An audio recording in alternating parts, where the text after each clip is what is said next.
نحمدہ ونصلی علی رسولہ الکریم اما بعد فاعوذ باللہ من الشیطان الرجیم بسم اللہ الرحمن الرحیم۔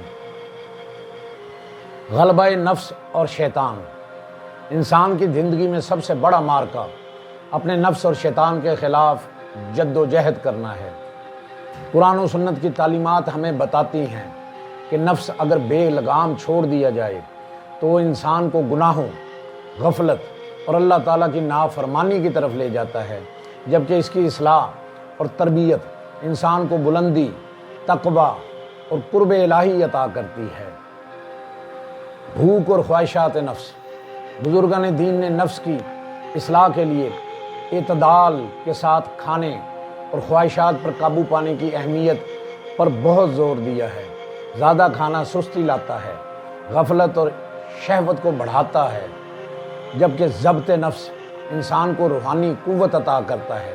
اس لیے اسلامی تعلیمات میں میانہ روی، روزہ اور نفس کی تربیت پر زور دیا گیا ہے۔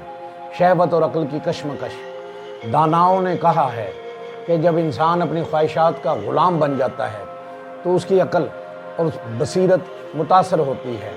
اللہ تعالیٰ نے فرشتوں کو عقل دی اور شہوت سے محفوظ رکھا، جانوروں کو شہوت دی مگر عقل سے محروم رکھا، جبکہ انسان کو دونوں نعمتیں عطا فرمائیں۔ اگر انسان عقل کی رہنمائی میں اپنی خواہشات کو قابو میں رکھے تو وہ بلند اخلاق کا نمونہ بنتا ہے، لیکن اگر خواہشات غالب آ جائیں تو وہ اپنی عظمت کھو دیتا ہے۔ روایت ہے کہ حضرت ابراہیم خواص رحمۃ اللہ علیہ نے ایک انار کھانے کی خواہش کی، مگر جب وہ ترش نکلا تو اسے چھوڑ دیا۔ آگے ایک بزرگ سے ملاقات ہوئی جنہوں نے فرمایا، جسمانی تکلیف برداشت کرنا بعض اوقات خواہش نفس کے پیچھے چلنے سے بہتر ہے، کیونکہ جسم کا زخم وقتی ہوتا ہے لیکن بے قابو خواہشات دل اور آخرت کو نقصان پہنچا سکتی ہیں۔ اس حقائق کا مقصد انسان کو خواہشات پر قابو پانے کی ترغیب دینا ہے۔ تاریخ بتاتی ہے کہ صبر انسان کو عزت بخشتا ہے، جبکہ بے قابو خواہشات رسوائی کا سبب بن سکتی ہیں۔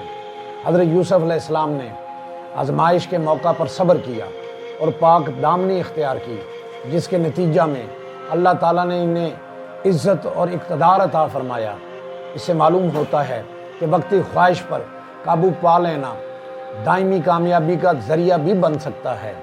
انسان کے چار بڑے دشمن ہیں: شیطان، نفس، دنیا کی فریب کاری اور ناجائز خواہشات۔